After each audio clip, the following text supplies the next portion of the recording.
Hi, this is Matinoni, and here's my reviews for Action Comics 891 and G.I. Joe Hearts and Mind #3. There's going to be some spoilers, so if you haven't read your books, then come back. Now, if you remember last issue of Action Comics, Mr. Mind, the fiendish caterpillar thing, was basically launched an attack against Lex. So right now, what it's doing is basically putting him through different fantasies and dreams, and it's trying to make him think a certain way. So right now we have Lex basically trying to steal something from people who have have wealth, power, whatever, and he's trying to do it alone versus using it as a group. Which is basically what it looks like Mr. Mind is trying to do, is trying to get him to work alone. So the next part we have Lex, and he's like basically Dr. Frankenstein. And you have Lois Lane in this now, or the robot Lois Lane, I guess you could say. And he's going over what is this, could be underneath his blanket, it could be something hideous, it could be something that can snap a person in half like a twig. And for the most part, people are probably thinking it's Superman, but it's really Lex. And right around now, Mr. Mind notices that Lex is starting to basically break away from his illusion, and so he's basically trying to set up another trap for him. And Mr. Mind feels that there's somebody in there that's helping him along, or he doesn't know, is it somebody or is it basically Lex figuring out some way of doing it. So he changes up the scenario, and then basically it's townspeople coming in, takes away the help. Next up we have Lex. Now he's a cowboy and a sheriff, and he's like, wait a second, I know him, he shouldn't be here, I shouldn't be here. And right when that happens, somebody comes in, Lex, he's in town, we need help. And basically now it's Superman. Well, Lex by now figures out there's something wrong, and what he does is he changes the scenario, because like this guy's saying things that you expect him to say to distract Lex, so he kills him. And that's when Mr. Mind realizes, oh, I'm in trouble now. From here, so he basically sets a trap for Lex, and right about now Lex realizes he can control the dream, but in reality this is basically a trap that Mr. Mind set up. Lex then he uses his final fantasy where, basically he's Superman, and he takes care of business. And ultimately he takes care of business in the real world, which unfortunately ends up killing Mr. Mind. As you can see down there, he goes splat. Finally, it basically ends with Lex talking to Lois about what happened, and about he feels that there's somebody who's trying to tell him to work alone, then that must mean he needs to work with somebody else.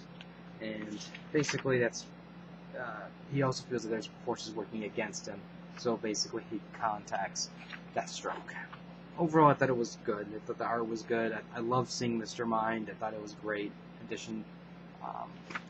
I like seeing another type of character like that, and it was refreshing. Art was good, so that's a plus. Overall, really good issue. Next up is G.I. Joe Hearts and Minds. This was halfway amazing. And by halfway amazing, I mean, if you remember, with Hearts and Minds, you get two stories. One is from a G.I. Joe, one is from Cobra. And the first story was fantastic. It's basically the Cobra agent interrogator, and what they have is a soldier, and he wants information from the soldier, and the soldier's not giving it to him. So basically he's like, look, I can torture you, I can do this, I can do that, but I know that there's something that will trigger you. And he goes through all the different scenarios, such as a conversation, I can do this, I can do that, but then he gets right to the point and figures out exactly what he needs to do to get this guy to talk. And it's basically, he knows that this soldier's too proud to talk being injured or mistreated, so he's going to attack his pride.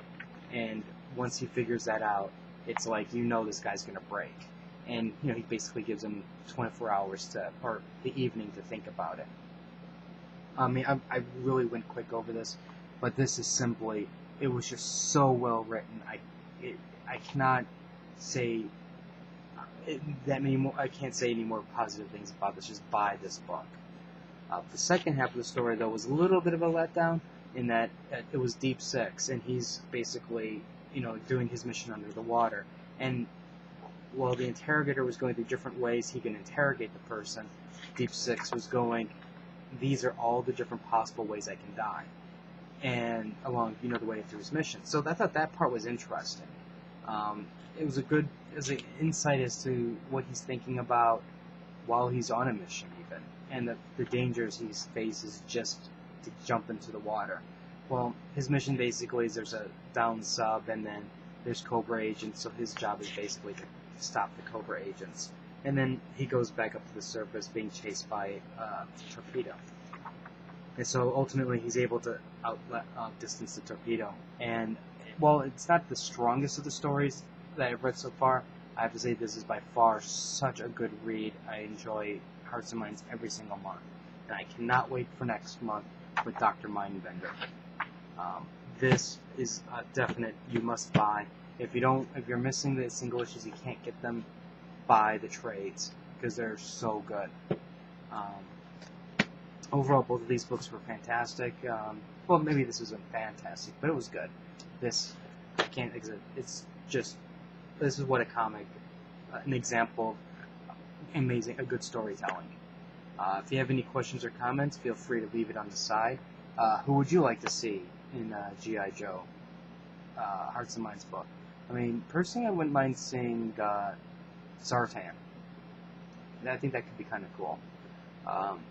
Subscribe to the channel, and until